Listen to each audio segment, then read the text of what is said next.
So how do you make a QA resume, right? So I also attached a typical standard QA resume. So that's kind of like a standard QA resume. I mean, of course, resumes is all different, but for you to make your resume stand out, and I can tell you because I have a good amount of experience making resumes, right? One thing you always want to highlight is that you always want to look at the job description, right? So every job description is different. Even though I'm going to be specific with QA, um, the fundamentals which I've explained or taught you guys is similar across all the board. Like 80% of the roles and responsibility require all what I explained. But now some positions could differ based on the role. So some of the job description can require a certain kind of skill. So let's say they could be, I just want a backend tester, right? Like what I thought about testing the database.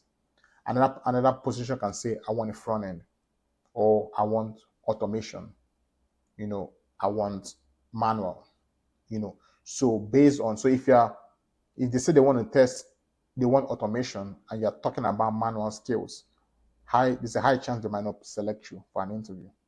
So you want to look at the job description to see what are they actually looking for. And once you look at the job description, see what they're actually looking for.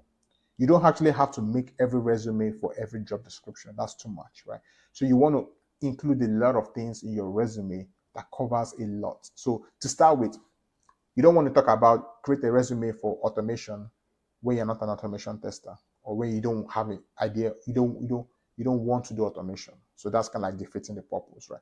So anything that you're creating in your resume is something you can be able to justify, and something you can be able you can be able to defend and want to do, right? So you just don't put automation in your resume and you don't want to do automation, right? So anything in your resume is something that you can defend and you want to do. So now, how do you make that resume, right? So you look at the job description. You always have a standard resume that covers a lot. But now, every position you want to apply, or anyone that you're very interested in, you could add some features on your resume that shows what the job responsibility is looking for. So anything, bullet points on your resume that covers the job responsibility you're looking for, the job description you're looking for, right? So on your resume, now you don't have to say, okay, I mean, like in terms of creating that resume, what are things, right, you've done in the past that can be able to translate into that role, right? So, in terms of, making that resume, you could talk about, for example, I'll give an example like, I think I mentioned about help desk, and if you're trying to transition into QA, right? As a help desk, you're very analytical, right? Because you're problem solving. So you have a ticket, an issue, how do you fix that issue? How do you get to a resolution? You are being resourceful, you are being problem solving. That can transition into QA, where you are querying the system or the application to find defects. You are thinking, asking the application or the system questions. What if I do this? What if I do this? What if I do this? Because when you get when you get a ticket, right, automatically you don't know how to solve it. You try this, you try this, you try this, you try this until you fix until you fix the ticket. That's the same thing with QA. In QA, you don't look at an application and say, okay, this is where the bug is. No, you don't know. You have to try and try and try.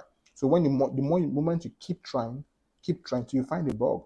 That's the same thing with a help desk. Like you keep, you know, add, trying to fix stuff. Trying to what if I do this? What if I do? So that's the same way. Like you're problem solving, you're resourceful.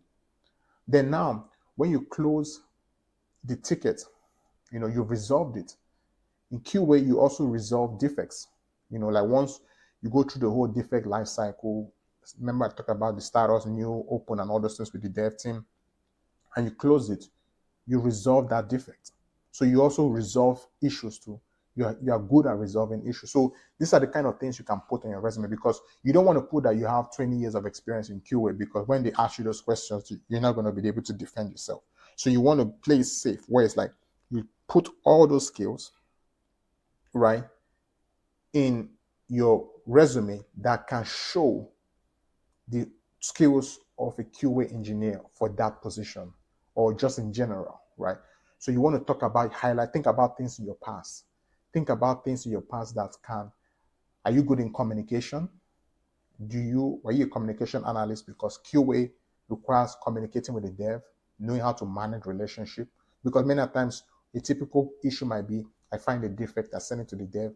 The dev says this is not an issue, that is not breaking on my system. I don't see the issue. You go back and forth. Do you lose your cool? How do you manage your relationship with the developer? How do you manage your relationship with the business analyst? How do you manage your relationship with other QA members? Your communication skills, your problem solve, your conflict resolution skills. When a conflict arises between you and the developer, how do you fix it? So that's in the past too. You can also draw examples of how you manage conflict or how you manage issues with your co-workers or whatever, and you can tailor it into the responsibility of a QA engineer. So you just have to draw out things from the past. You don't want to put irrelevant things on your resume that doesn't serve any need. Please take it out. Anything you're putting on your resume, you don't have to just because you want to overshine, put irrelevant things. They're not going to pick you for an interview. You want to put things that are meaningful for that job description. So anything that says, even if you had an award doing something that, even an award is great, right? But if you have something that you feel that is not relevant to that purpose for the QA job description, it doesn't need to be there. Everything that needs to be on your, but when they're looking at your resume, there are so many resumes. They're looking at someone that can be able to, that has that skill to do this job position. So when they see things that you highlight that matches the skill to solve the need they are looking for on their on the job description, then you have a high chance. So you have to be strategic. You have to be very strategic in terms of what you put on your resume. And I feel like a lot of skills are very transferable. A lot of skills we have in our day-to-day lives, even in our personal lives, are very transferable. Because QA IT works requires a lot of interaction. It requires a lot of communication. It could be stressful. I'm going to be honest with you. It could be very stressful because you're working on deadlines. How you could put on your resume how you're able to solve or fix XYZ in a very specific time frame. How you're able to multitask, because sometimes you could be working on multiple applications. You have multitasking skills and all those things? Are you time resolution, time oriented?